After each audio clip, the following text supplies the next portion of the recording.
Frame skip. Get ready. It's going to be a very, very intense journey. Begin. What's up, everyone? Austin Eller here with Frame Skip, coming back at you live with episode 124 of the Frame Skip podcast. We've got an interesting crew tonight. It is myself and George Loftus. How's it going, George? It's going good. Hi, Austin. Hi, Internet. How is everyone? You good? That's fucking great. I'm glad to hear it. It's been a fun week, George. You know, we had all this Summer Game Fest thing, which, by the way, is it Summer Game Fest or Summer Games Fest? No one will ever know. That's a great question. What do you like more? Ooh. Summer Games Fest I like more because games implies that there is more than one game. More than one. So, yeah. But I think... but also Summer Games Fest implies that they all come out that summer, right? That's true.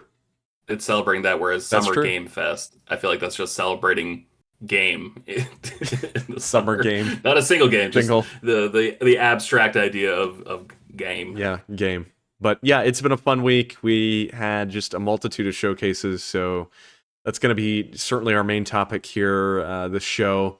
You know, a lot to talk about. We're not going to run down every single announcement. I think we're just kind of going to give an overall vibe check on the four main conferences that we got over this past week, and then I'm sure we'll go into some of our favorite things that were shown off just individually from those conferences. But just kind of a chill show as we run through all this. But Georgia, I wanted to give us a spot here up front. What have you been up to this past week? Anything of note going on? Anything you've been watching, reading, doing that you want to bring up on the show? Yeah, I've been knee deep in House of M. I think I talked about it last time we recorded, but I'm actually editing the podcast now. It was so big. My girlfriend and I, we talked about the music that was coming out in 2004 or 2005 when House of M came out. And we spent 40 minutes talking about it, and I envisioned that as a 15-minute segment. I was like, all right, I'll do better when I talk with my buddy Colin about the movies.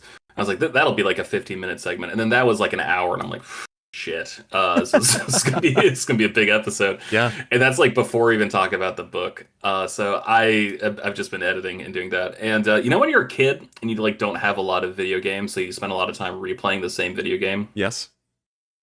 I used to do that with Super Mario 64. I just love those opening levels so much. I would just open a new file and just do Bob-on Land, just because I was like, oh, this is great. I've been doing that with Mario Kart 8 Deluxe. I've been trying to go through and get all 3 stars on 200cc on mirror and all that stuff. Awesome. Just a blast, man. That game, I understand why we haven't gotten a new Mario Kart game in forever, but man, that game's really good. I don't know how the next one can be better. I know. I was just talking to Andy about that yesterday. We were driving somewhere, and I was like, what is Nintendo going to do moving forward with I'd say 2 franchises, both Mario Kart and Super Smash Brothers? Where do they even go from here? Certainly Smash. Smash is just an astounding game at this point. I mean, it's so content rich. I don't even know how many characters there are. I think there's at least 100, right? I mean, there has to be. So I don't know where they go with Smash, but even Mario Kart, I'd agree. I've been kind of disappointed overall with the DLC that they've been releasing, but still, by the time all that's out, there will be just, again, frankly, an asinine amount of courses in that game. So, well, by the time all that stuff comes out, we'll have as many courses as the Wii U version finished with, right? So we're basically getting 2 games. And then it's one of those things where we were joking, we were talking about Metroid earlier, but oh yeah, I love how you start at the game with everything and then you immediately lose it. It's all right, so with the next Mario Kart, are we just not going to have these levels? Are we just going to go from it's got to be what, 90 something courses, 70 something, 60 something courses at least, and we're just going to go back to 16, right, in the new one. That doesn't feel good. No. So no, that's a good game to go back to, though. A couple months ago, I was going back and doing the time trial stuff because I never went through and beat all the Nintendo employees or whatever it is that you're able to beat. I still need to get the gold cart pieces, all the gold cart sets. So I need to go back and finish that up at some point. Right. So, what about you? What have you been playing, reading, watching, enjoying, loving? Yeah, so I've been playing a little bit more of Tears of the Kingdom. I haven't had a whole lot of time this past week, but still enjoying that game. I got the Master Sword last week, which was cool. Really good story moment there that frankly I kind of saw coming, but it was still a really really unique story kind of moment in a Zelda game to me. So that's cool. And then last week, this was like totally took me aback, and I'm still kind of surprised by it. Major Nelson, who is, I think he's like the community manager at Xbox or something in that role. I know he's involved kind of with like the public relations side of things.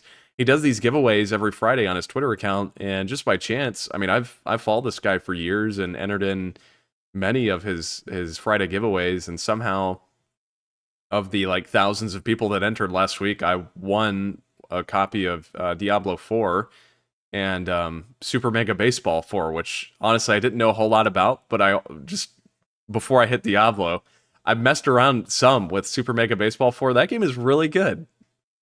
It's nice having a sports game that's not a simulation, Seriously. but it's like an arcadey sports game. It's like, oh shit, I forgot sports can be fun. Yeah. And I don't have to sit there like an actual general manager, like pulling my hair out about like not getting a free agent signing that like I really thought I was going to get, or like, getting lowballed on a trade. Like, yeah, I forgot, like the game is fun. Like the actual sport is a fun thing to do that we could do. So, I need to play more of that game. I've had some fun with it so far, though. It makes me think of, I never played it, but it, for some reason, it just brings up memories of that Mario baseball game, Mario Sluggers. I never actually played that, but it's what I would imagine that would be like, kind of like like you said, not quite simulation, but not super, childish, I guess, for lack of a better word. Kind of a good in between. So I need to play more of that, and then like I said, Diablo 4. I really was holding off on that game because I was trying to save money, just with, Zelda having just come out and me dropping a bunch of money on that between the OLED and collector's edition and all that nonsense last month. So I was really trying to hold off on buying it, but, winning it and getting it for free, that was kind of like well, I guess I'm playing it now. So Andie and I have played probably at this point, not a ton, maybe like 3 hours, 4 hours. We've been playing co-op, split screen on Series X, and man, that game is just so good. I really love Diablo 3. I wasn't like one of those people that played it endlessly. I kind of just went through the story and, finished the game and had a good time with it. But this game, to me, already, even 3 hours in, I'm so much more intrigued. It's super pretty, just beautiful game, and the story is actually really, really good this time around. I'd say the cutscenes and the actual overall like plot delivery is a lot more interesting to me than it was in 3. It looks a lot less cartoonish than 3 did. And like I think 3 did that, I think, because that was like right after the end of like, but can it run Crisis? Right. Like that was when PCs were like these super things that like, oh well, we can't release this game on consoles. And it turns out like, yes, they could. They just had to compromise some stuff. And I feel like they just like nipped that in the bud from the beginning. They're like, nope, we're gonna go with like a slightly more exaggerated art style just to make sure, because like they clearly had plans to release it on console, especially once they got rid of the auction house or whatever. Yeah, I mean, for Diablo 3 always, when I look at it these days, it kind of makes me think of like World of Warcraft, like that same kind of art style. Very much, yeah. So, but yeah, this game, I don't have much history with Diablo as a series, but from what I've seen of 2, it looks visually a lot more like 2 did as far as the overall atmosphere and brutality of it, I guess, for lack of a better word. I got my friends from San Francisco and I were always like looking for games to play together, and we tried going back to Diablo 2. Fuck, man, that is a rough one to go back to. And they're like, no, well, you updated all this stuff. I'm like, did you though? Like, I was so tempted to buy that HD remaster, but I was like, just looking through the gameplay. I'm sure it's great for the people that played it initially, back 20 years ago, but it just it didn't seem like something I'd enjoy, so I held off on it. I got my copy of Diablo 4 last week, but I've been trying to beat Star Wars Jedi Survivor so I can delete it off my hard drive. So I'd have hard drive space to play Diablo, and then I'm like, well, what am I going to do when Final Fantasy 16 comes out? Right. And then I realized I had no contingency for when Final Fantasy 16 came out. So I bought a hard drive expansion for my PlayStation 5, and that gets in on Friday. Nice. And I'm very excited just to get 2 extra terabytes of SSD for my big honky boy. And I'll be playing Diablo with you this weekend if you're around. Sure. Because I got I got a long weekend coming up at work. Yeah, and it's wonderful too, the crossplay in that game. Frankly, I haven't played any online multiplayer yet. It's just been Andie and I, but it's so cool to have crossplay in a game like that, and you know, such a co-op centric game. Just being able to play with your friends, no matter what system they're on. I wish more games would do that, and we are getting more of them. But this one, just glad to see it with such a co-op centric game. So yeah, it's gonna be the last Diablo game with yeah. cross-platform play. So we gotta enjoy it while we can. That's so true. That's so true. So, all right, George. Well, that's really all I've been up to. Not a whole lot else going on for me. So let's just kind of jump right into this big topic here this week, because we got a lot to talk about. Like I mentioned, kind of at the top of the show, we had 4, I'd say, overall big showcases. I know there were a couple others that were kind of sprinkled throughout, but overall, we had 4, I'd say, main showcases this past week as part of Summer Game Fest. Starting off, we had the Xbox, or rather, sorry, let me reverse. We had the Summer Game Fest actual showcase, so like the one that Jeff Keighley does. And then we had the Microsoft Xbox showcase after that, a couple days later. And kind of tandem with that was the Starfield Direct. And then we had immediately after that, a couple days after that, or a day after that, I guess it was, we had the Ubisoft Forward event, which was kind of Ubisoft's showcase.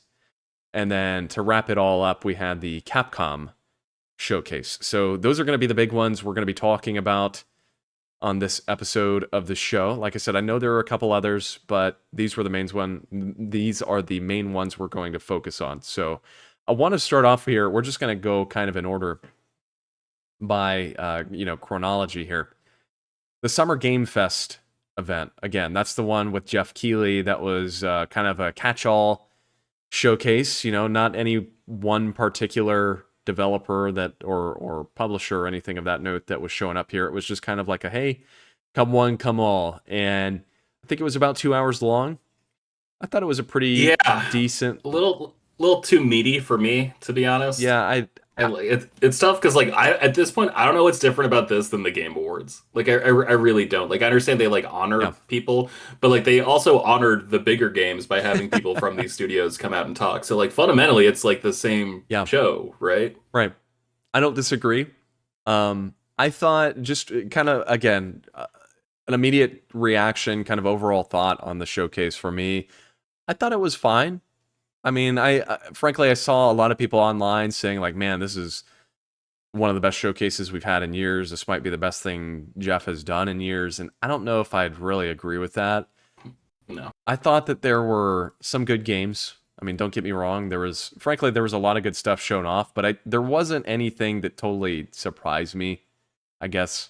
Was my they did a really good job with variety. They did a great job of painting the corners of gaming, right? Because oh man, I don't care about fighting games. It's well, there's a Metroid-esque game. Oh well, I don't give a crap about Metroid games. It's well, there's a really cool hack and slash. They did such a good job of nailing varied experiences found within gaming. Yeah. And especially in regards to PlayStation, which seems to have a house style at this point, right? Which is third person narrative driven action games, and I'm a little sick of those personally, but I'm not denying the quality of those games. They're really well made, but they're all sort of samey. It's just what flavor do you want this experience in? So I will give them credit for that, but because of that, there's just so much shit I'm just not interested in. you know. So. Yeah, I mean, what did you think overall, George? Was it a good show to you? I mean, where did it kind of fall on an overall just reaction basis? I think on our last episode, I predicted I was going to get a C+ experience. I think that's about right. I think I got an above average experience. But again, there's just there is 15 minutes on Mortal Kombat. Yes. At the top of the show, and that's great. I'm glad, but I don't care. And Ed Boon seems like a nice guy, I guess. I don't know anything about him, but he's been doing this for 30 years. That's cool. That's neat. We got to celebrate those anniversaries when we can. But again, I'm just not a fighting game guy. So that 15 minutes was I'm going to actually do work right now. Yep. I'm going to go pay attention to something else. Yeah. So I think what we should do for each of these conferences is kind of talk just off the cuff about some of our favorite games that we saw. Right off the bat, I'd say their opening game that they started with, the new Prince of Persia, I forget the exact subtitle on that game. The Lost Crown. Lost Crown. So I thought, and that, of course, they talk about more on the Ubisoft Forward event, but that was the first time they had shown it, was at this Summer Game Fest showcase, was what they opened with. And I thought that played off really well. I know there were some people online complaining about the way it looked, and I don't really agree with that. I think it looks really good, actually. I really like the art style, and it looks really fun and fluid, and just good to see it come back in like a 2D platformer type style. We had those Prince of Persia games on PS3, which were fine. I didn't think they were bad, but right. I like the 2.5D style, so I was happy to see that come back. Yeah, I think it had like a fun, energetic art style too, and like it was 10 years ago that we got like Valiant Hearts and Child of Light. Yeah, and like I can't really think of a lot. Like when you get like an Ubisoft original, like this is the kind of thing I want to see more of. But the fact that they haven't really done it over the past decade makes me think like, oh, this is another thing that people say they want but doesn't sell. Yeah. You know, because like Valiant Hearts looked great, but I don't know. I doubt many people bought it, even though everyone's like, "That's the most interesting." Oh, you play as a dog in World War One? Holy shit! Like that's mind blowing. What an innovative idea! But like, if people aren't gonna buy it, they're not gonna put the resources into developing these weird off the cuff things. And so, I'm going to be excited. This is the perfect game where I'd be like, actually, I thought it was the best looking game. I realize I just don't give a shit about 2D Metroid-esque games. I just don't. Nothing wrong with that. It looks really pretty though, and like it looks fun. Yeah. So I'd say another one for me, and this one I'd say honestly was probably the coolest thing that I saw at the show. I'm a big Sonic fan, and so seeing Sonic Superstars was pretty exciting. But I know you're probably gonna have the same response to this one, George, because this is another the same thing, dude. I still have Sonic Frontiers like shrink wrap behind me because I was so excited about that game. Like, this looks awesome. I was like, and it's on sale for $30. Like, how can I say no? Yeah. And I'm like, I don't have time. It's like, dude, you've had like almost a year. What do you mean you haven't had time to just even try the game? And so I know I'm gonna get all hot and bothered for this one, and then just ultimately like that's gonna lead nowhere. But it looks awesome. Like, it looks super fun. It looks really good, and I saw some stuff coming out after this where people were trying it. I guess there was like a physical event that people attended for this where they could actually try out the game, and a lot of people were saying that, for those unaware, when Sonic 4 came out, that was a PS3 and 360 game that was kind of trying to revive the 2D Sonic kind of formula. It didn't work because it was so slow and the mechanics were not at all akin to old school Sonic. And so a lot of people were coming off of playing this game last week saying, man, this is a super pretty game and it feels just like, Sonic 3 did, which is super exciting to me. So I hope it's good. Really looking forward to what they do with it. A couple others for me, and George, feel free to interrupt if there's any you want to talk about, any ones I'm not bringing up here. Sandland, new game. That was the one I got most hyped for sure. Yeah, that was really exciting to me. I'm not super familiar. That's a Akira Toriyama manga, I believe, was what you told me, George. Is that correct? I didn't say that. That sounds like Seth knowledge. That might have been Seth. Somebody, I think, had brought up to me that this is actually, they talked about in the showcase that it is Akira Toriyama artwork, but I think it is actually his manga from like the 90s or something. So Dude did a lot of stuff besides Dragon Ball Z. He did. Like there's what was it, Jacko? Was that one? Yeah. Where he's like an intergalactic cop. Yeah. So that one looks great. I was so excited because I was like, I'm gonna be there day and date for a new Dragon Quest game. Yeah. And then it was just like a completely new thing. I was like, I will not be there for that then. But this, if it's a JRPG, like I'll check it out, man. Like I told you, this is gonna be the summer of JRPGs for me. Yeah, and it's been a while since we've had like a Toriyama style JRPG that is not, either Dragon Ball or Dragon Quest. I think the last one probably was Blue Dragon, if I had to guess. So it's pretty cool. I thought it looked really good. My first thought though was exactly yours. I was like, oh, is this Dragon Quest right now? Are we getting Dragon Quest 12? Yeah, No. show me a slime. Give me a slime. Yep. I thought for sure you would have brought up Alan Wake 2 first. Yeah, that's where I was going to hit next was Alan Wake 2, which, let me just say, super excited for that game. I don't know where you fell on this, George. I didn't think that was the best like gameplay to show. No, I mean it showed off like that Remedy's fucking awesome at what they It do, did. right? Like they're clearly Yeah. like ascended, right? To like Right. I think they're now like a top tier developer because like holy For smokes sure. does that game look incredible. But like that wasn't the most engaging No, it was. sequence. I mean, I'm just obnoxiously excited for this game, to be honest. Like, I can't stop talking about it. But the whole gameplay trailer they showed, and I'd recommend watching it if you haven't. It was just Saga, who is the new FBI agent, which I'm really excited for. They kind of came out and said that you're going to be able to play as both Alan and Saga, and your time's going to be split between the two characters. And Saga's going to kind of act as like an intro to the franchise. If you've not played Alan Wake, her gameplay segments essentially explain what is going on and kind of what happened in the first game and where Alan is, and just some pretty interesting stuff. But the trailer they showed, or the walkthrough they showed, was literally, I'd say 95% of it was her like walking through woods and kind of just looking around, and then at the end like a guy popped out, and that was how it ended. So just, again, not super compelling, but beautiful game. So Yeah. Man, what I'm excited for, I'm not a Warhammer guy. Ooh. I was so bored last winter that I was like, I need something new to throw myself into. So I watched probably 10 or 15 different like lore videos about Warhammer. Yep. And then I was like, do I want to get into this miniature stuff? Like I'm running out of Gundam models to build. Like do I need something else to like occupy my craft time? Right. And I watched a whole bunch of like gameplay videos of people like explaining how to play the game. And I'm like, no, this isn't for me whatsoever.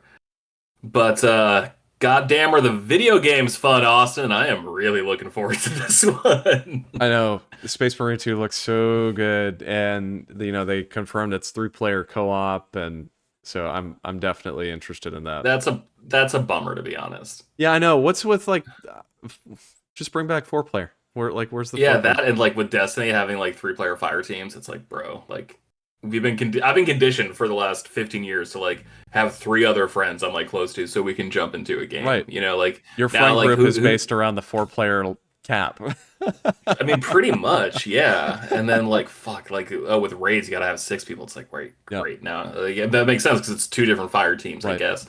But now it's like, now I gotta have more friends. Like that's tough. So the game looks absolutely insane, and like it feels like there's something happening with Warhammer. Like it feels like this is a big year because there was Darktide last year, like in the fall, which was a kind of had some bugs, but like everyone really appreciated like the ambition that game was going for. And then there was Bolt Gun that came out. Yeah, dude, I gotta play that game. Looks so good.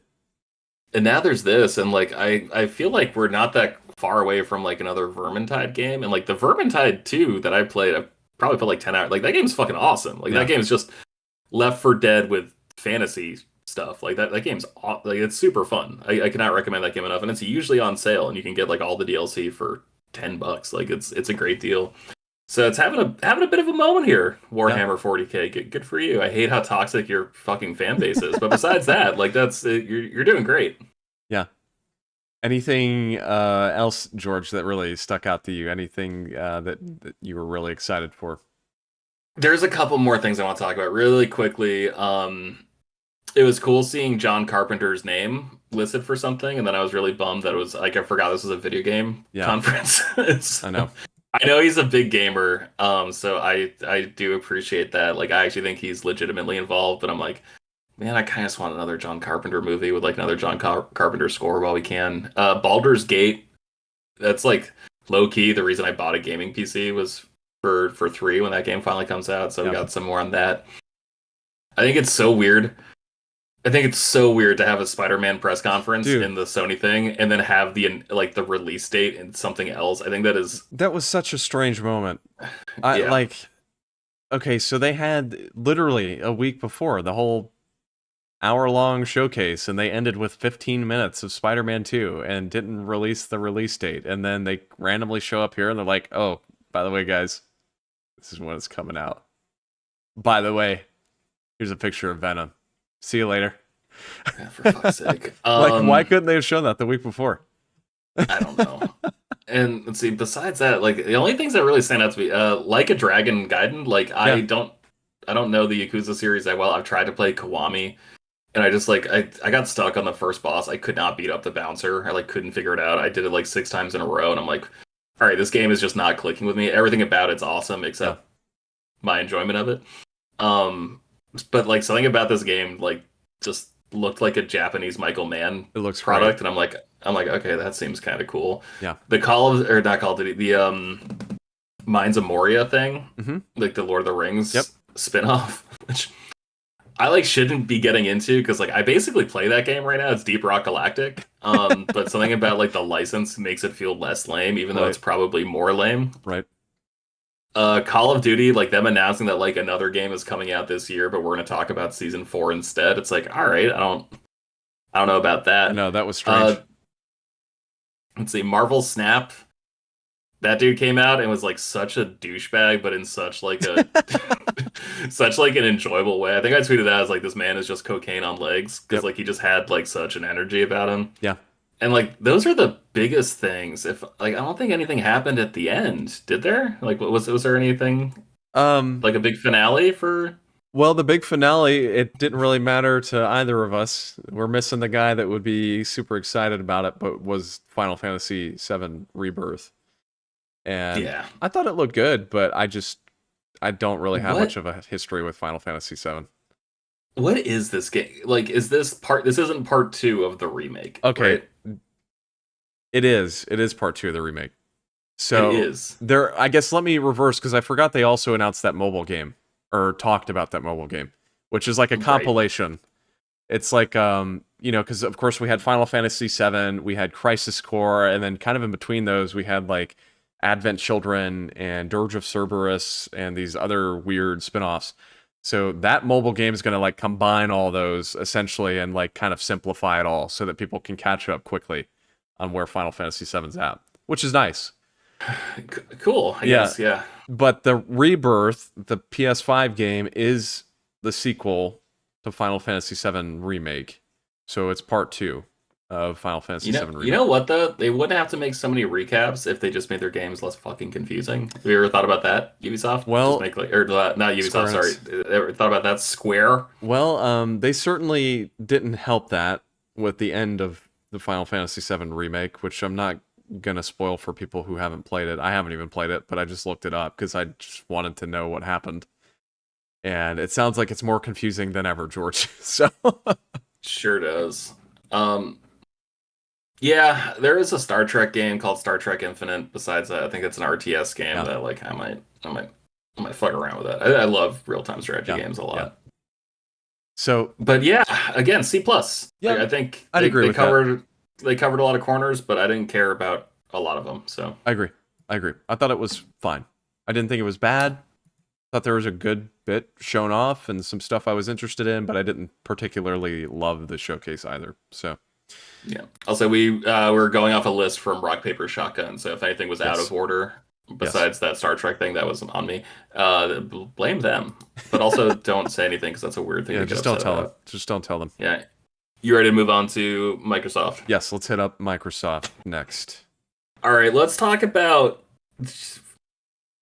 what'd you think? What'd you think about this Microsoft press conference? Okay, so I got to be honest. I had somewhat the same vibe that I had from Summer Games Fest, and I think I'm kind of in the minority on that. We haven't talked about this one a whole lot, George, so I'm curious where you lie, but I felt like there was a good bit shown off, but there was nothing that really like surprised me or excited me in a way that, I wasn't expecting for XYZ game to show up or whatever it may be. And the games that did show up, we'll talk about it, but Fable, still is kind of surprising to me that I know that was an engine. I know what they showed was an engine, but how could they not have shown some gameplay at this point? I mean, it's been a while since they announced they were working on this. So overall, though, we'll talk about Fable. Overall, I would almost give it the same like C+ rating as Summer Game Fest to me.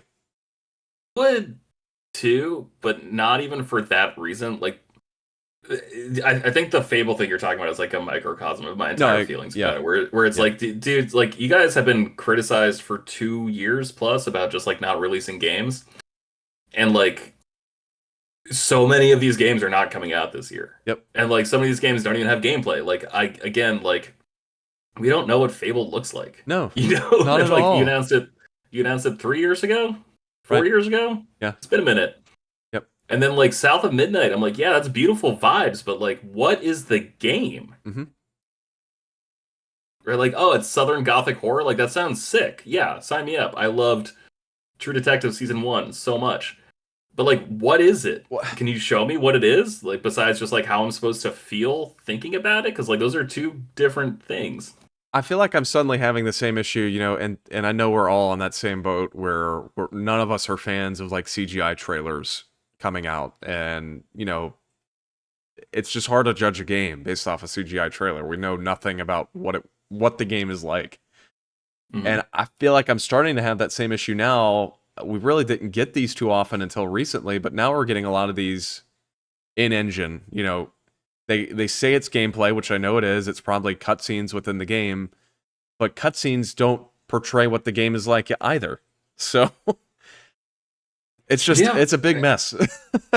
And again, it's like good vibes, right? Like for sure. Fable felt like Fable, and like South of Midnight, I don't know what it's supposed to feel like, but like I definitely felt away after seeing that. Like I'm excited for that game. I think I am, because like it checks a lot of boxes. I'm guessing, like I'm inferring a lot there, but like, is it a first person shooter? Is it a third person action game? Like what am I supposed to do in this? And like I hate to sound like dumb and handholdy, but like I don't think it's a lot to ask that like you just fucking tell me what the game is. You know, like I don't think that's like a big stretch. Whew. Yeah, I agree. Then after South of Midnight, we got Star Wars Outlaws, and people were so mad that there was a Star Wars game starring a chick. I'm sorry. Like I fucking can't with those people. You guys are such losers. Like you guys are like literally the least interesting people I could ever fucking imagine. There's an entire galaxy with Wookiees and Hutts and Ewoks and Trandoshans and all this, and like you're fucking pissed about a chick. Like, give me a break. Yeah, fucking nerds. I know.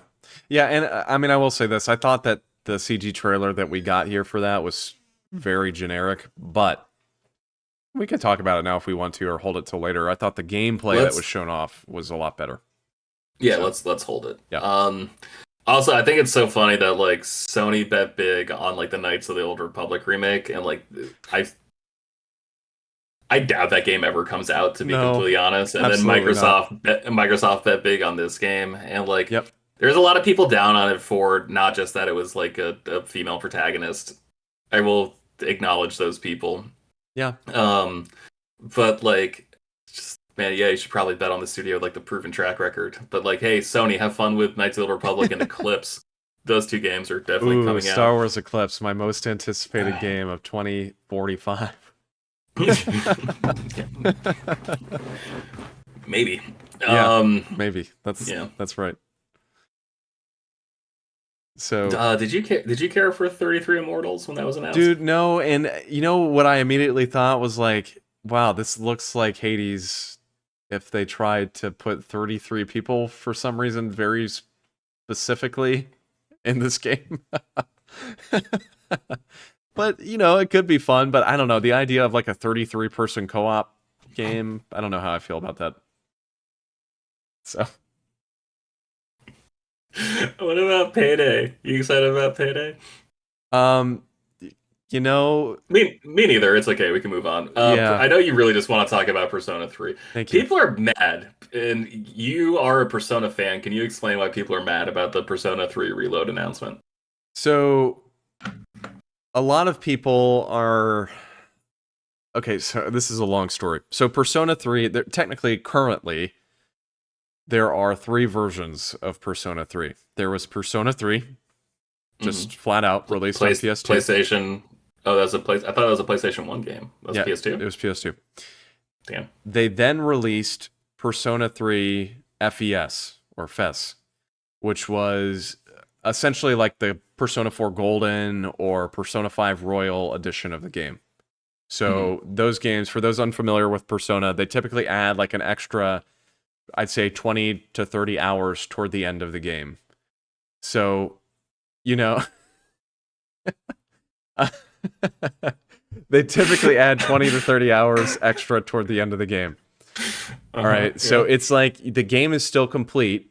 There's just extra content at the end. It's like an expansion.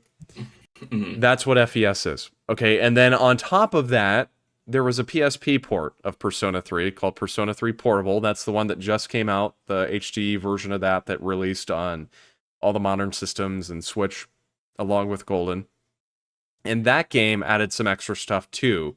It did not have the content from FES, so it did not have that expanded 20 to 30 hours at the end. It did have the option to have a female playable character, as well as the option to control the party members that were in your party aside from your own.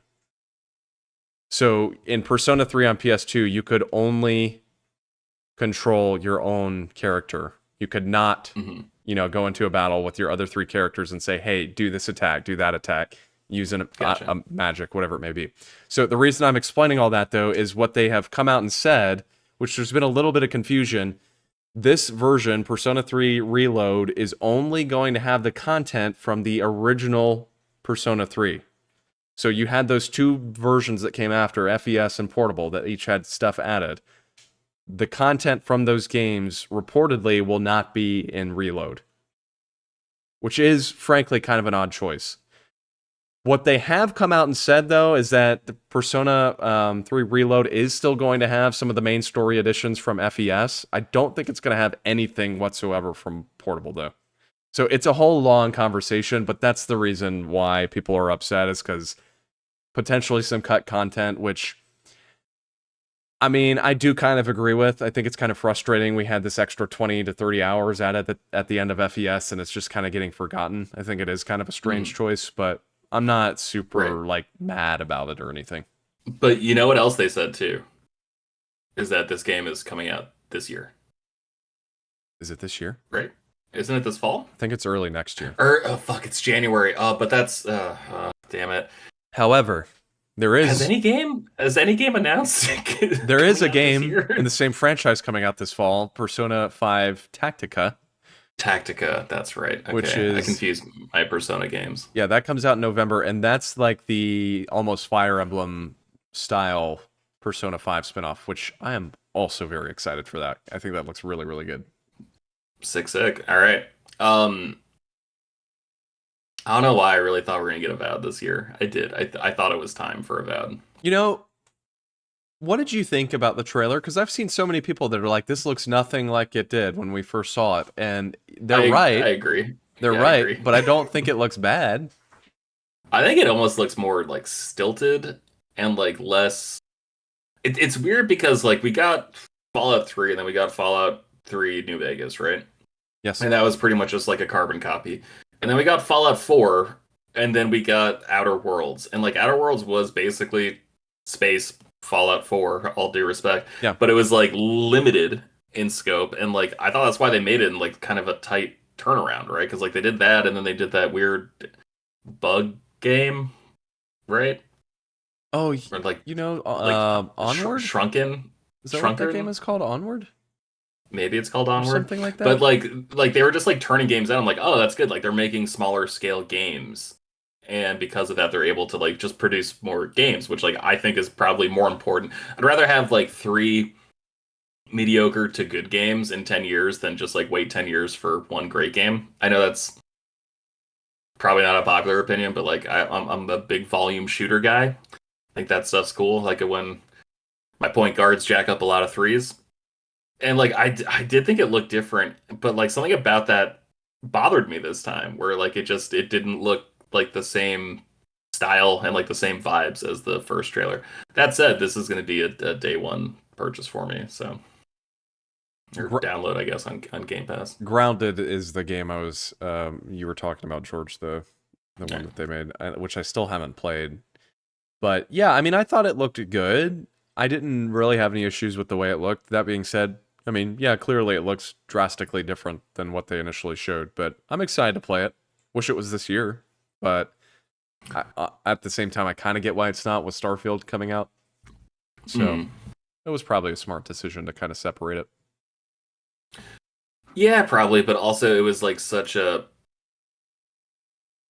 like I wonder how much crossover there is between like fantasy and sci-fi, and like I wonder if like how big of a gap there is. Yeah. And like I know that was like their logic between like Fallout 4 and Shadow of the Tomb Raider or whatever, and like that just fucking bit him in the ass. But like I don't know, especially like if they're both coming out free on Game Pass anyway, you're just trying to drive membership. Does it matter if it releases on the same day? That's true. Even right, That's like true. So I don't know. Yeah. I thought the I'm frankly I'm probably the only one around that really enjoys this game, but I thought the new stuff that they're adding to Microsoft Flight Simulator next year, the new like rescue missions and the like hot air balloons and stuff, I thought all that looked really cool. So I was very happy with that. Like, are you still playing? Are you still playing it? I haven't played it a whole lot recently, but with us kind of building our new computer, I think once we buy a new graphics card, I'm going to start playing it on computer and hopefully get like a flight stick and stuff, because it does not run the best on Series X. No, that was like that was a game I was really excited to check out, and then that was like one of the first games I deleted the second. Like, oh, Sonic Adventure. Oh yeah, I should probably delete Flight Simulator to make space for Sonic Adventure 1 and 2. Yeah. Sorry, I was just checking. Sandland pre-orders went up at Target, and I was checking to see if there was a release date, and there isn't. Okay. So I just wanted to double check. Sorry for being on my phone. I don't mean to be disrespectful. You're fine. Sea of Thieves, don't give a shit about the dragonfly thing from Dune. I guess that's cool. Did you play the first Senua Saga, or sorry, the first Hellblade? No, I didn't. So honestly, I thought this was a weird trailer because I didn't know what was going on. But I'm sure that the people that played the first one enjoyed it.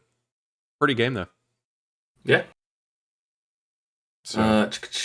Like a Dragon, Infinite Wealth.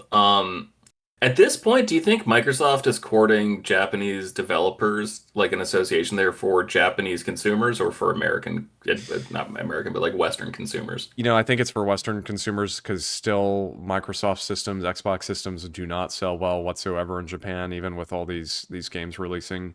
And I think honestly, the reason for that is all these Japanese games that they've kind of been courting are still multi-platform. You know, they still, in Japan at least, most of their home console use goes toward PlayStation. So I think it's more so just like, hey, guys out west, here are some really cool Japanese games, which rightfully so.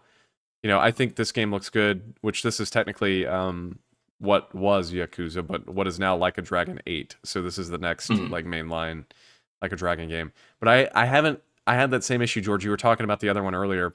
I played a little bit of Zero and really enjoyed it, but actually my PS4 corrupted as I was playing it, and I lost my save, and then I was like, you know what? I'm never going to play this series again.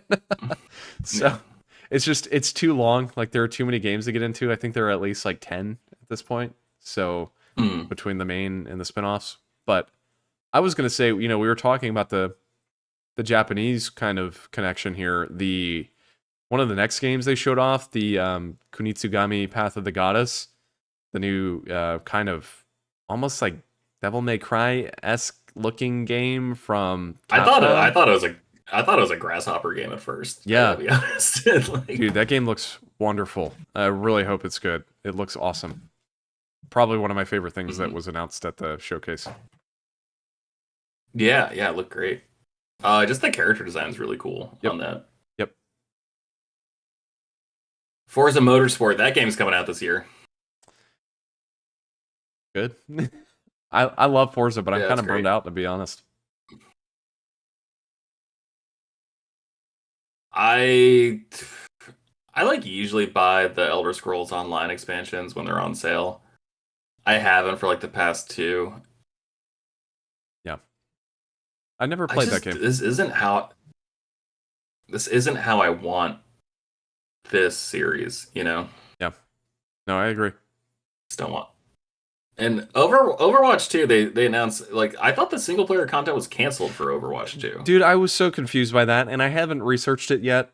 I swear they just announced that like a month ago, that the single player content was canceled and that they weren't releasing it. So, to be fair, this, at least from what I can tell, I'm not the biggest Overwatch fan, so I don't know all the details, but if this is the same thing, it looks severely pared down. Because my understanding was the original missions were all going to be co-op, and they were going to be like endlessly looping and randomly generated and stuff, and this doesn't appear to be that way. This seems like it's just a few kind of single player missions. So, yeah. Looks interesting though. Let's see. Persona 5 Tactica, you are very... Is that like a day one game for you? If it wasn't this year, I'd say yes, but there's just too much coming out this fall. Yeah. Starfield, we'll talk about that at the end. Yeah. Jusant from Don't Nod. Yeah, I think this was that climbing game, if I'm recalling correctly. I didn't particularly... Don't Nod. Yeah, I wasn't particularly fond of that one, to be honest with you. I didn't think it looked all that enticing. Okay. Still Wakes the Deep. Yeah. I think horror game, I think. Yeah. Right? Yeah. Dungeons of Hinterberg. Fun art style. Fun art style, but it really hurt my eyes. Yeah. My eyes were in pain watching this trailer. Cyberpunk Phantom Liberty, the DLC for 2077. I need to like reinstall that game and like actually get to it this summer, I think. Dude, they're doing so much with this game. First off, this DLC looks awesome. Second off, apparently, the same time this DLC is releasing, they're like literally reworking the entire game. They're like changing the AI. They're totally reworking how like the gear system works and the leveling system. So it's like all of the main systems in the game are changing with the release of this DLC, which is exciting. So I'm looking forward to it. I like kind of want to play the game before then. I know. So, I know. All right, I get to it. City Skyline 2. This game like looks beautiful. It does. And I was like almost like crying, and I don't know. I think it's because like I was a big SimCity kid when I was a fan, like SimCity 2000. Yep. When I was like 5 or 6 years old, playing that on, like my old like Mac Apple II. Like shit's really good. It is. There's a bunch of other smaller stuff. Metaphor, Towerborn. The one I want to talk about, I thought this was a new BioShock game for a second, man. We got Clockwork Revolution. I thought for sure that this was like the thing from the dude who created BioShock. I cannot remember his name. Oh, Ken Levine. Yeah. Yeah. This game looks awesome. This game looks incredible. It looks really good. And I was just researching, because I meant to look this up the other day, what development team this is. Apparently this is the team that made Wasteland, which I didn't realize. So it looks, that's drastically different. That's a totally different take from what they've been doing. But yeah, this game looks really, really good. Really, really good. But no release date. Yeah, it really does. Nope. But no, that's also like the two trends I'm worried everyone's going to be chasing from now on because of recent success is time travel, time loop shit. Yep. And multiverse stuff. I know. It seems to be it's like, no, this was cool because it was different. So you should do something different from this because this is a thing now. Right. It seems to be the next big thing. So And then I guess Starfield was the big wrap up at the end. Oh, I forgot. Yeah.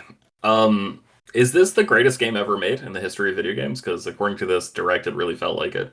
Yeah, Microsoft is like damn adamant that it is. They're very adamant that this is the most anticipated RPG of all time as well, which I'm like, how do you even quantify that?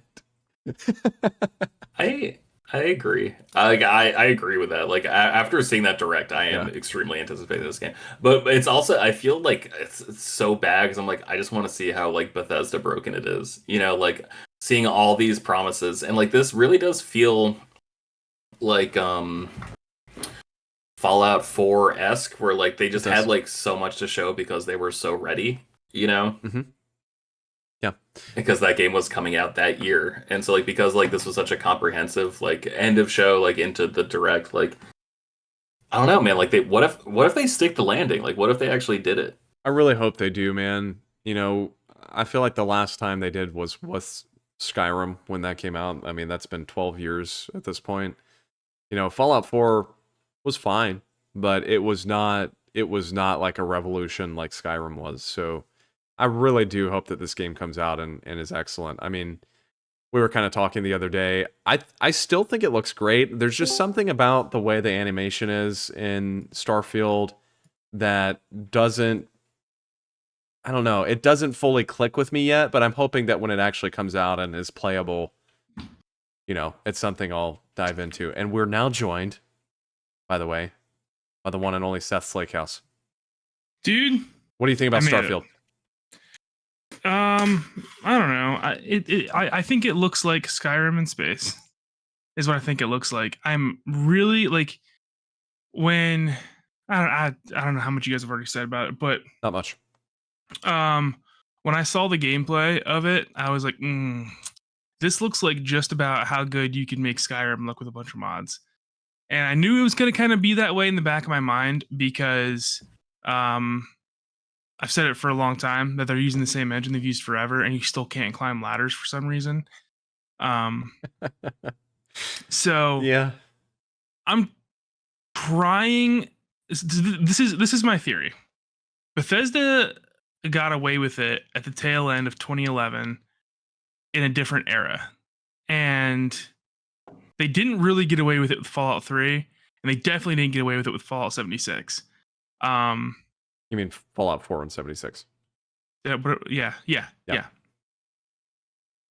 And I think we're in a different era of gaming now, where if they release this game in a janky state, it's gonna be a brutal situation for them.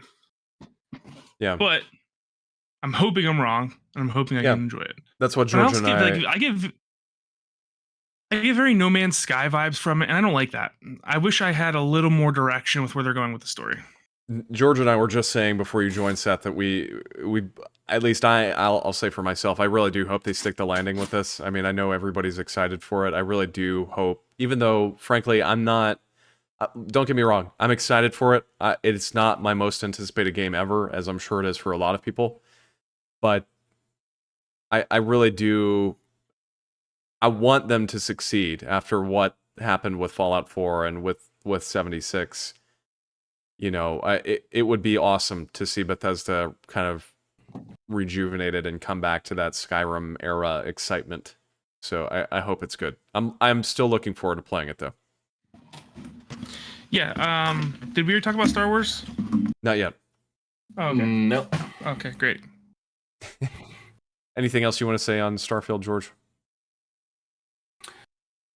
I'm really excited about it, and I'll be there day one. I really hope that they did it. Like Seth, before you jumped in, we said that like I was getting Fallout 4 vibes in the sense that like they showed all their work and they were happy to show all their work because they think they nailed it. And it's like that bit of confidence gives me confidence in the game. Yeah, dude. The thing with Fallout 4 is that I always want to play that game. Like that game is always in my head constantly, and it's not as good when I play it as it is in my brain ever. But there is a mod in Fallout 4 for the PC version that improves that game exponentially. It's called the Settlement mod, I think. Settlers. Yeah. But it makes it so that all you have to do is like defend the settlement once, and then like you can put as much care as you want into it, but the settlements build and defend themselves, and they make their own shops based on the designs of the modders and stuff like that, and it's really, really cool. And a simple change like that improved Fallout 4 to a massive degree, because I think that's pretty widely agreed on that the settlements were super annoying. Yeah. All right, so let's jump now to our last two showcases here. Really, the last big one, I'd say, with Ubisoft Forward. And again, not to run through every single game here, but I want to focus on some of the big ones. They started with, well, technically they started with Just Dance, but we're going to skip that. They started with Avatar, the new Avatar Frontiers of Pandora game, which I got to say, really don't care about Avatar as a franchise. Love the rides at Disney World. Absolutely adored the rides at Disney World. Do not care for those movies. This game looks really good. I'm actually pretty intrigued by it. I hope it's good. It looks kind of like a Far Cry-esque type game in the Avatar world. Yeah, visually, man. Visually, it looks phenomenal. Yeah. I'm the same boat as you. I don't know how I feel about it. What I will say about this is that I'm really excited to see Ubisoft focusing on other things for once. Yes. Because Ubisoft used to be a trendsetter. And in the last, I don't know, 5 to 10 years, they kind of just fell into their own little crack with Assassin's Creed, Watch Dogs, and Far Cry. And it got old after a while, man. People got sick of it.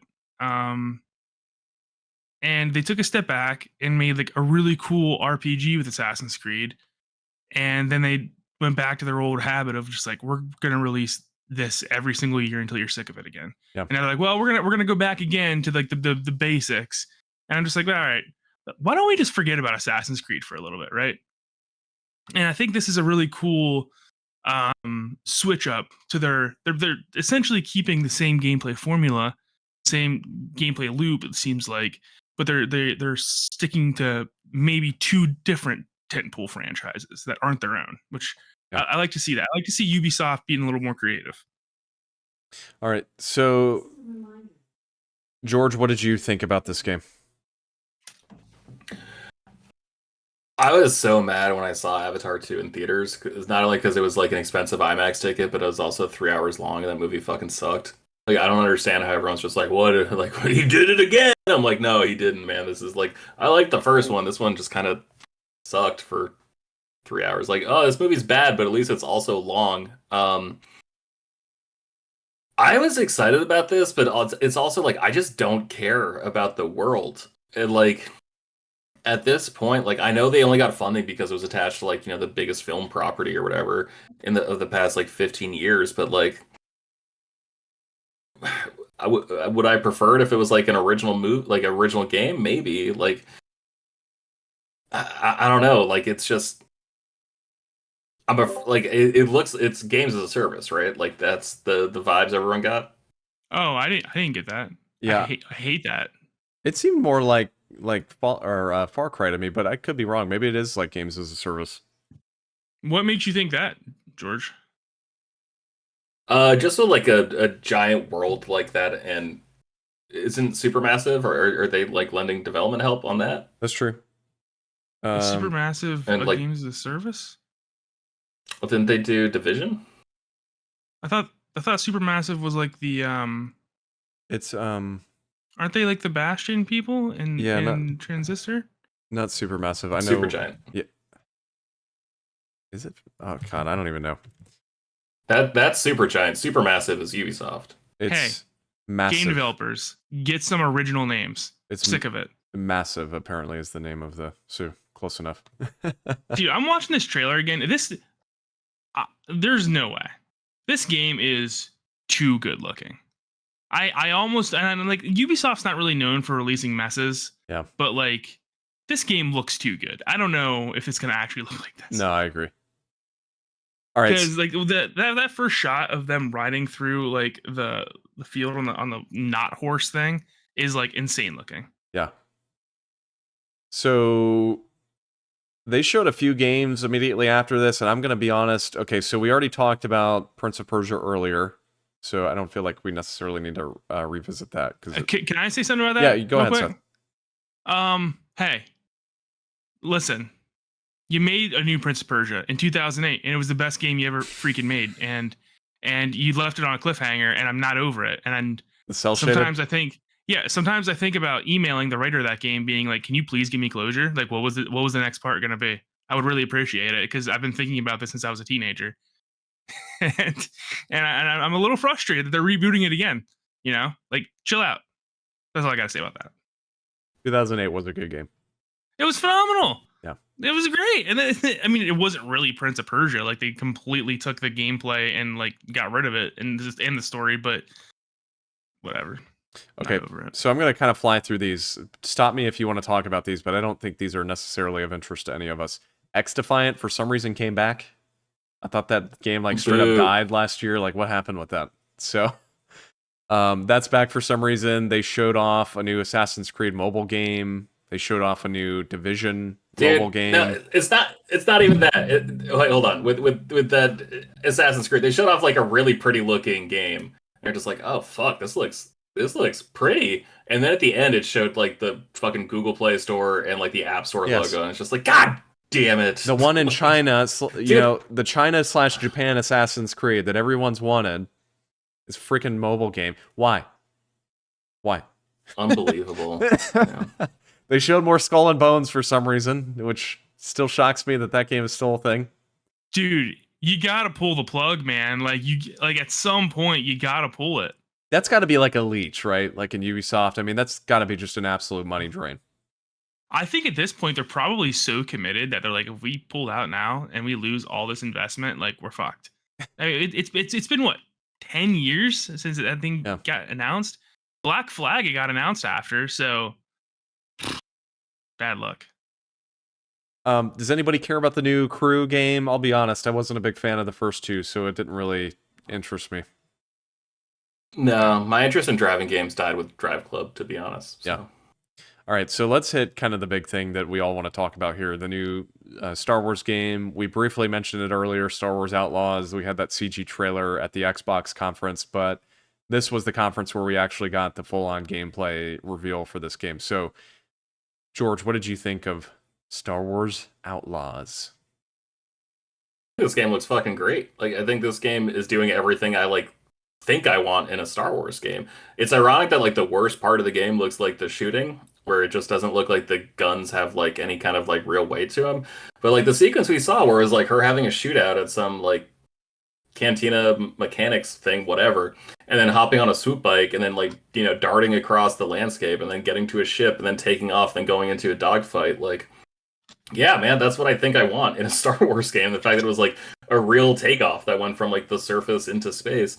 And it's like they were doing that shit on PSP back in 2006. I still don't understand how like the PSP Battlefront games, you could like have a ground battle, then like get into a ship and then go up into space and then take out a capital ship. But like we never got to do that in HD.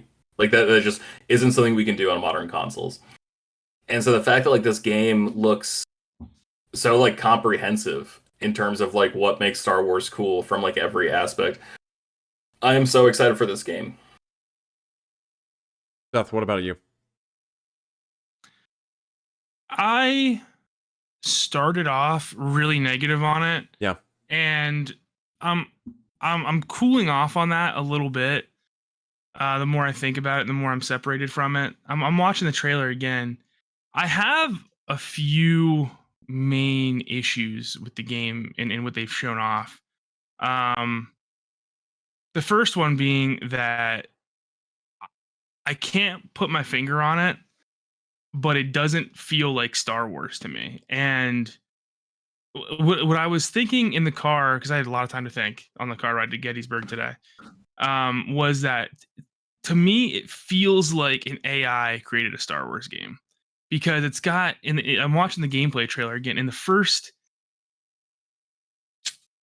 1 minute of this gameplay trailer, there's like 6 Easter eggs, right? Because she's in like this scrapping facility. It's like all these starships that you see that are torn apart, and the dude she's fighting has the Gungan shield from the Phantom Menace, and it's like, man, I don't know. I do agree that the shooting seems weak, but I also think that could just be a person that's bad at shooting games. playing it because it seems like they don't really know what they're doing. They're kind of just looking all over the place. I don't know, man. There's something off about this game. I don't know if it's the colors, and there's sort of like the saturation is too low in this game, but everything looks a little dark brown and gray. Here are some of the things that I'm definitely disappointed. Chrono, if you don't shut up, I swear to God, I'm putting you up for adoption. All right. Back to this point. A couple of the things that I am definitely disappointed, and this isn't really about the game. This is more about Star Wars in the whole. I'm disappointed that they showed Tatooine again. Dude, I was about to say that. Can I just say, get over it? Can we go somewhere else? Yeah, let's get over it. All right, it's supposed to be like kind of like a crap planet that no one goes to, and we just keep finding ourselves there because it's the main setting of the Star Wars universe. Apparently, I'm disappointed we're playing as a human again, man. And like, I think video games are the perfect avenue to explore other races in Star Wars, because you don't really need as much acting in it, right? So like for instance, like the live action, it's kind of probably a kind of a pain to explore a main character that's not a human. Like Ahsoka, I'm sure is a huge pain on like the costume department and stuff. But a video game, we could do that easy. Like make her a Twi'lek. I think that'd be sweet, right? Make her a Twi'lek. I'm kind of tired of seeing humans all the time in Star Wars universe, especially when this is supposed to be like a massive, diverse universe. But yeah, I don't know. I think the gameplay feels pretty uninspired. The other thing that I'm pretty concerned about is that we're playing as a scoundrel, and they gave me no plot direction in this trailer at all. And I'm worried that this is going to be a giant game full of scoundrel side quests with no overall direction. And I hope that's not the case. But yeah, that's all my concerns. I'm trying to be excited for it. I'm trying to like let go of like my concerns and just be like, all right, well, on the plus side, like the speeder bike race chase looked pretty cool. The flying through space looks pretty cool. Apparently, it's supposed to be able to just fly from one world to the next. I like that a lot. I will say I'm way more excited for this sort of space situation than I am Starfield, because I don't like the procedural generated stuff. I'm over that. But yeah, I think this game, just from my end, I think it looks really good. I definitely want to see more. And did they give a release date on this? Was this like a 2024 game? Yeah, it just said 2024. The rumors are that it's gonna be early 2024. Okay. Yeah, I think it looks good, but frankly, my biggest concern is like I hope this is not a Tatooine-centric game. Just like you said, Seth, that would be really my only complaint, is just Star Wars as a franchise. I wish we could go somewhere else, to be honest. Like, it's just, I mean, at this point, every character we've got like is Tatooine-based at some point in their plot. So this one makes the most sense to happen at Tatooine. It does, though. to be fair. I agree with that. But I think it's just scoundrels and bounty hunters and bullshit, and it's like, it takes place between Empire and Jedi. So like, yeah, with the Hutts right there. I don't disagree. It's just it speaks to the Star Wars as a whole right now, though. Like, I think we're all just so tired of Tatooine. Like, why do we keep finding ourselves on Tatooine? But I will say that's a smaller problem in relation to like her just being human again. I'm like, damn, like this has been so cool. Like, I'm reading the High Republic books right now, and there's almost no humans in it, dude. They're all like almost completely different races, and like this is the perfect avenue for that. Have we ever gotten a Star Wars game where the main character is not a human? I don't know that we have. Like a green Twi'lek would have been sweet, but it is what it is. That's not that's not a diss on the game, but there was one game where you actually did play as a Twi'lek. It was a PSP game and a DS game, and it was actually you played as like a Twi'lek who stole like the Death Star plans. That was like the original version of how that shit happened. Yeah, that's pretty cool. No, the game wasn't very good, but it was better on PSP than it was on DS. That much is for damn sure. I gotta say, like, but that's one game I can think of. Yeah, I just that's not really a complaint towards the game. I just, man, come on, give me something else, you know. But her starship looks cool. I'm looking at it right now. does. It's pretty sweet. But sorry, I didn't mean to interrupt your thoughts, Austin. Go ahead. No, I was just going to say, I mean, that's really all I had to say. It looks good. I hope it's good. You know, I'm excited to see what other people do with the Star Wars license aside from EA. It's going to be exciting. They made the turnaround in this game pretty quick, didn't they? I mean, didn't that license expire like 2 years ago? Yeah, it really hasn't been that long. I think they were in a deal to do it before it expired. They just probably couldn't release it until it expired. I think this game has been worked on for a long time.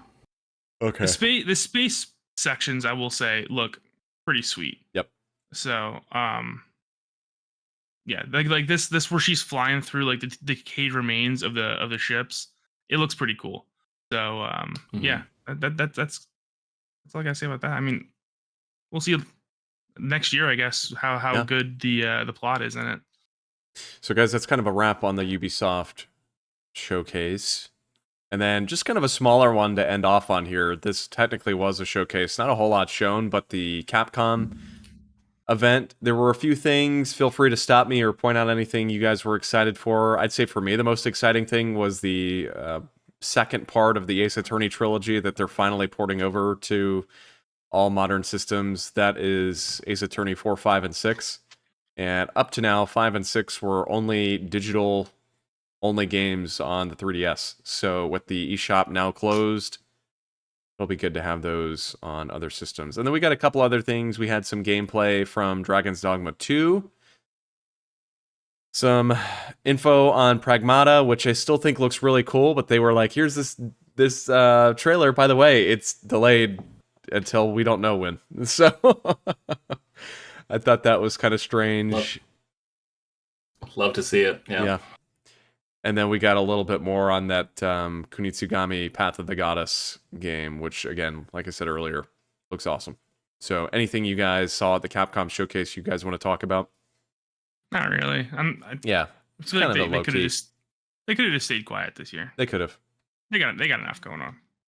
And honestly, they could have thrown in this stuff into those other showcases, in my opinion. Yeah.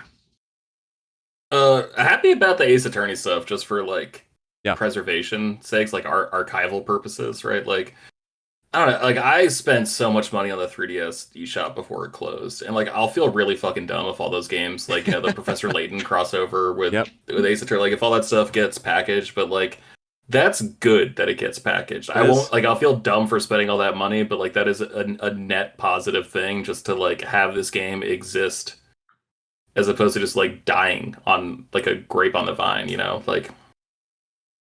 Yeah. So all those collections make me so happy. Yeah, it's exciting. I hope that. So with this, we'll now pretty much have all Ace Attorney games available to play again. We'll have 1 through 6, and then we had the Great Ace Attorney Chronicles, which came out a couple years ago. Those were you know, old school, like 1800s era Japanese, like detective style spin-off games. The only 2 left are, there was another 2 spin-off games, the Miles Edgeworth Investigation games. There was the first one released on the DS in America, and then the second one only came out on DS in Japan. So I hope that with all these games coming out, I hope that this may eventually lead to Edgeworth Investigations 2 releasing here, because that's kind of what we got with Great Ace Attorney Chronicles. Those games had been out in Japan for like 6 years, and then they suddenly decided to localize them. So we'll see. I wonder too, it's tough because like with all the streaming stuff in the past couple of years, there's been like a lot of consolidation, right? Like, you know, every Warner Brothers property has been like under HBO Max, right? Because Warner Brothers owns that. But like a whole bunch of shows got taken off, and like I didn't get super mad about that. It was a little like frustrating, because I'm like, well, it makes sense to be here, like considering you guys fucking own it. But like from there, that just meant they could license it out to other places. So all of a sudden, like, oh, Justice League Unlimited is no longer on Max. Like, oh man, why are they getting rid of that show? Why are they taking it off the air? It's like, dude, it's over on Netflix now. Like, it's back on Netflix, which is like where a lot of people watch it for the first time. That just doesn't happen in games. Like, it's not like all of a sudden they're gonna license out like Apollo Justice to someone else to like provide that game for a minute. Yep. So like it is one of those things where I'm afraid you're right. Like it's kind of shit or get off the pot time. Like if they don't do it now, are they ever going to do it? Like probably not. Yeah. So it's annoying. It's frustrating about this hobby, and it's why I've gotten more open to a certain P word as I've gotten older. You know, say it, Seth. Say it. Peanuts. Pooping. Yep, I've been getting really into gaming peanuts lately, and that's why I bought a gaming PC so I could experience more peanuts at higher fidelity and like a better frame rate. Seth, still sounds like I'm talking about porn. I'm talking about game emulation, man. Like if you're not gonna do it, like I'll fucking do it. You know, like it's getting to that point. I do want to circle back before we wrap up the show because I felt like George and I were not the best equipped to talk about this game. Mhm. I want to circle back, Seth, to Final Fantasy VII Rebirth. What did you think about what was shown of that game? I love what they're doing with it. But dude, they're just messing with people at this point. They're apps like listen. I joke all the time that Tetsuya Nomura has literally lost his mind. Like he doesn't know what he's doing anymore. That's what I say. Because Kingdom Hearts is a complete mess. And anytime you add time travel into something, you ruin it completely. Like there's almost no way to preserve something's integrity once you throw time travel into the mix, right? So not only does he add time travel into the mix, he's like adding parallel dimensions and he's messing with people with his Final Fantasy VII remake thing. And the beginning of that trailer shows all the members of Avalanche like dead or nearly dead. There's like Sephiroth talking about how he killed Tifa and not Aerith, and we're just like, what's going on? You know, like we're gonna find out eventually, but the trailer gave you almost nothing except for like showing you a few scenes of like, oh, here's some classic areas, you know, and then like look how good everything looks, right? And it got you just enough to get really excited. And 2 discs. But it gave 2 discs, which I'm not sure why everyone's like freaking out about that. Like it's whatever, you know. But also like you don't know anything about the story. Like we came into Final Fantasy VII Remake thinking we knew exactly what was going to happen, and we didn't. It was a complete, 180. So we don't know anything what's going to happen, and we still don't really know where the story is going from the first one. Like it's not going in the same place that the original ended up. So I'm really excited. But I thought the trailer's phenomenal. I didn't watch the 16 trailer, obviously, but you guys played. Austin, did you play the 16 demo? Only a little bit. I didn't talk about it earlier because I felt like I had not played enough. But yes, I played maybe 20 minutes of it. So I heard people were saying it was like absolutely phenomenal. Dude. Yeah. It's first off, it is gorgeous. Like just the colors in that game, the particle effects are some of the best I've ever seen. But frankly, I had not really gotten to the full-on like gameplay combat sections, which is why I don't feel super comfortable talking about like the game as a whole yet. But it's really pretty, is what I'll say. So I'll play it for next week. Yeah. Right. Yeah. Seth, are you gonna play it for next week? No. Well, George, you and I can play it. The game comes out in like 2 weeks. This is like the first 5 hours of the game, and like the save picks up. It's like, why are you against playing it? I just want that experience to be sacred, is what I want. Okay.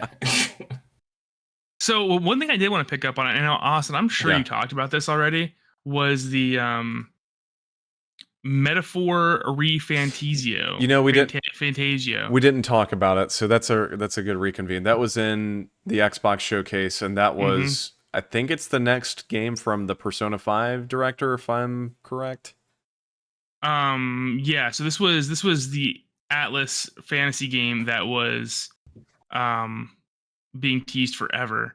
I actually thought when I first saw it that it was going to be the next mainline SMT game. That's the vibe I was getting off when you look at like the battle system and what's going on, because like he has just like demons in his party.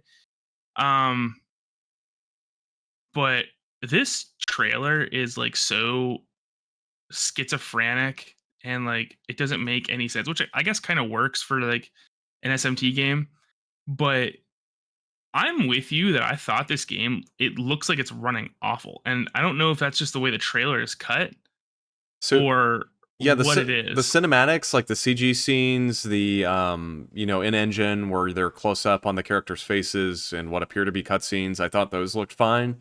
But every time that flashed to gameplay, I was like, "What is this?" I mean, it looks like frankly, again, I'm sure this game's early in development, but It's not. This game is like 7 years in development. dude, the gameplay looks like a PS3 era, like 20 frames per second action RPG. I don't know. Maybe I'm losing my mind, but I think it looks straight up bad. Like, I really do not think it looks good at all. So well, sometimes the gameplay is such low frame rate when they're showing it in this trailer that like I really truly can't tell what's happening in like the action sequences. So I'm not sure what they were thinking releasing this. yeah, and I hope it's not like, yeah, we're getting this and Persona 6 is going to be further out because they're working on this. Because look, maybe it comes out and it's great, but that was frankly an awful first impression to me. I know a lot of people are excited for it, which is great, but I really thought that technically that game looked very poor. So Yeah, well, like there's something to be said. Like there's a way to make a really good trailer, right? And I think, like I said, the Final Fantasy VII trailer was really good because it showed off just enough, but like it wasn't all CG. This Atlas, whatever this Metaphor Refantasio, what this is almost all gameplay, but they're not showing anything of substance in the gameplay, and that is terrible as well. Like you can't do that. Like I need to have some sort of direction when you give me a trailer. This just looks like a regular SMT game that's not Persona. So I'm not sure what the difference is. But what did you think of the Persona 3 Rebirth trailer? I'm super excited for it. Yeah, we talked about it a little bit earlier. It looks great. George and I were kind of talking a little bit about the whole FES and portable drama that's going on with the content not being in the game, but honestly, like, I'm not super bothered by it. I think it is kind of weird that they're not including the answer, but at the same time, well, it looks there's great. a reason they're not including the answer, and it's because it's awful. I know it's really a grind bad. fest.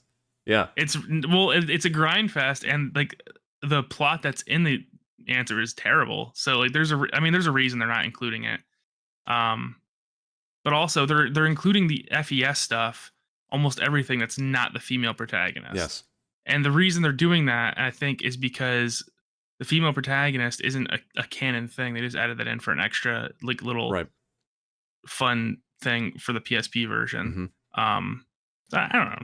Yeah. I'm fine with it.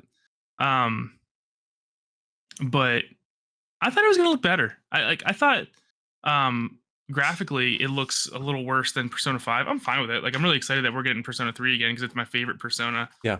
Maybe 5 is, but I don't disagree. I think it's a little jarring though. I think the problem is visually, I think it looks just as good as 5, but I think the issue is frankly 5 has a better art style. I think that game is so stylized that it just looks beautiful, and it doesn't play off quite that way with 3. So that's probably, I had kind of the same thought where I was like, well, this doesn't look quite as good as 5, but still looks really good. And I think it's just the fact of the matter is like the art style is a little more subdued for Persona 3. So it's cool though. This was a leak on Reset Era forever ago, dude. Forever. Yeah, it's been like a year. And it was one of those leaks that was like, it's not happening. There's not a chance in hell that game is getting remade. And sure enough, they're doing it. But you know what, man? Like, I'm fine with it. Like, yeah, you can reuse all the Persona 5 assets you want. Just keep giving me games of this quality and caliber. They look good enough, and like, I'm fine with it. I don't need my games to have like all this realistic. Yeah, I agree. Detail. I think it looks great. So, all right, guys. Well, I'm going to say let's wrap it up there. Anybody else have any kind of closing comments overall on these showcases? I don't even know. I feel like we probably have some more on the way, but I'm not super sure calendar-wise what everything's looking at. I thought overall, like, we saw some really good games over the past week. I didn't think this was like a particularly outstanding year of, collective showcases, but I thought we saw some good stuff. The one thing I do gotta say is, ironically, George, you had asked me last week how long my cheap headphones had lasted, and the next night the magnet in them broke, so I did go buy expensive Sony earbuds the day after we had that conversation about how I didn't think I would ever do that. Sounds like it was George's fault. Saboteur, yeah. All right, guys. Well, do you like them? Oh, go ahead. I haven't used them yet. I just took them apart. I took them out of the box right now. Okay. Well, let's wrap it up there. Thank you all for listening. Send in your thoughts on these showcases. You can find us on our various social media platforms, Facebook, Twitter, Instagram, all at frameskippod. So go find us on there and send in, again, what you thought about these showcases, favorite games you had, anything of that sort, favorite announcements. You can find us individually on Twitter. I am at Austin J. Eller. Seth is at Seth the 90s Kid. George is at Shortbox Summary. And so go follow us all there. And then don't forget, of course, if you've made it this far, you've listened to the show somehow, whether it's on YouTube or on podcast feeds. If you're listening on a podcast feed, don't forget we do stream the show live as we record it these days. That's something we established a couple months back when we returned to the podcast world. So we are back up and at 'em doing that. It'll be next Wednesday, so June 21st at 8 p.m. Eastern Time will be the next time we will be live streaming the show on our YouTube channel. And you can find that at bit.ly. So that's bit.ly/frameskip.live. So bit.ly/frameskip.live. You can just go there and that'll take you to our YouTube channel. Be sure to subscribe and hit the notification icon so that you can be notified when we do go live and when we've got a stream scheduled. So I think with that, we'll wrap it up. So thank you guys for listening. We'll catch you guys next week. Adios.